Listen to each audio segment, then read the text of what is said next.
Hey everyone, David here from Social Expression yet again with today's video on the key to having social confidence.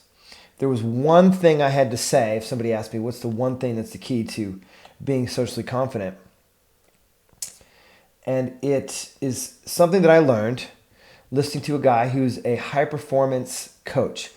He coaches a lot of top athletes, college, pro, also business people, I think even musicians. I'm not an athlete by any means, but I'm always interested in not only human development, but confidence and performance enhancement, along with, overcoming fear, so on and so forth. And just stuff fascinates me and how to really do it so that it's effective for people, that it really works, what's the right approach. And in listening to him talking about confidence, he says a lot of interesting things.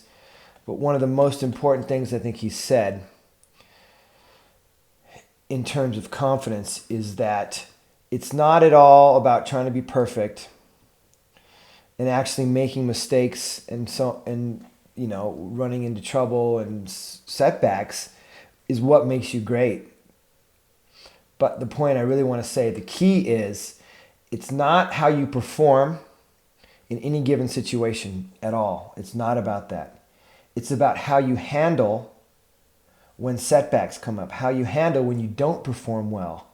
That is what truly gives you confidence. How you pick yourself back up, how resilient you are in saying,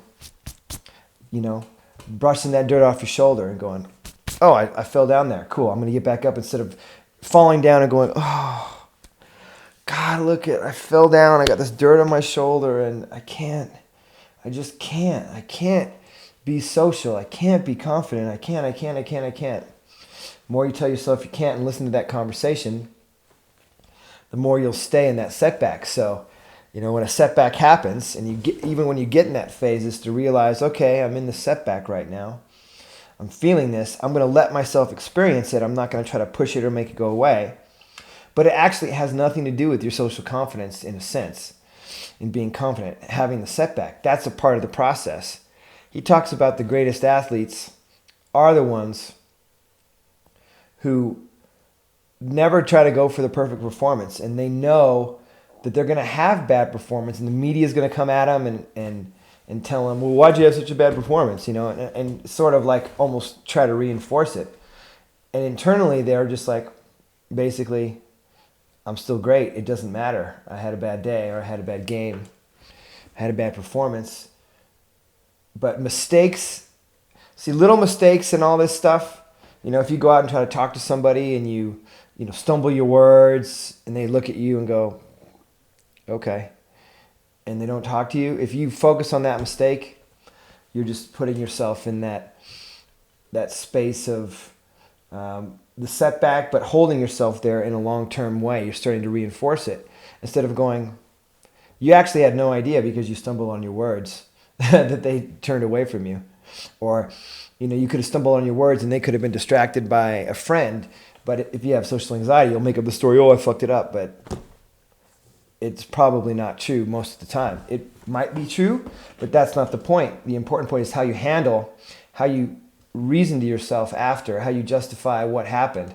And say, either, I stumbled on my words. It may or may not have to do with anything with that person, not talking to me or looking away, which is pretty rare. If you keep going, people will talk to you. If you don't stop and freeze out and run away. So how you handle that, how you handle the setbacks is so critical, I think. And going out and doing things that create setbacks for you, not intentionally, but a lot of saying, almost looking forward to the setbacks, knowing that they're expanding your experience set. Because, when you have social anxiety and you're keeping yourself out of these situations and you're trying to be perfectionist and then you're catastrophizing over some little thing that happened, which it's nothing at all really in reality, in our shared reality, that's what causes the problem. It's the justification of the event, not the event itself. It's what you say to yourself or you don't say to yourself when, a conversation doesn't go well. A conversation or doesn't last as long as you want because you have these high expectations of everything being perfect. So it's really one of the keys to confidence. The most confident people gladly and willingly admit to mistakes. They're not perfectionists at all, and they know that's the secret. And they focus on what they're doing right, and they pay attention to the things that went wrong, but they don't focus on the things. They use them as feedback and say, okay, I could improve here, I could do something different here.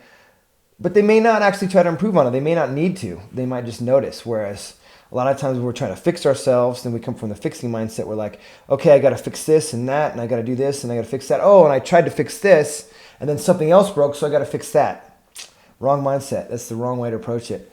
You're going to just continue living in your head and pretty much killing yourself with your own thoughts and making it really painful for yourself. So, and that's the trick of mindfulness, is because those thoughts are going to come, and not to get attached to them and just kind of, let them go. And sometimes there's good feedback in the negative stuff.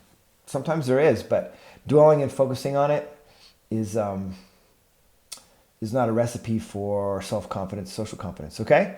So that's the video for today. If this is your first time seeing the video, you can subscribe to the channel above. You can go to socialexpression.net below and get the free ebook, 10 Keys to Social Anxiety Recovery.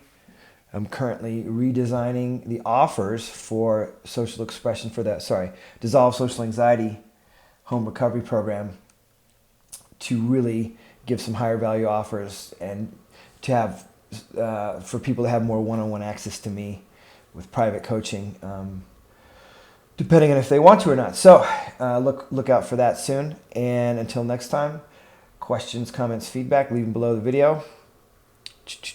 And take care. Bye.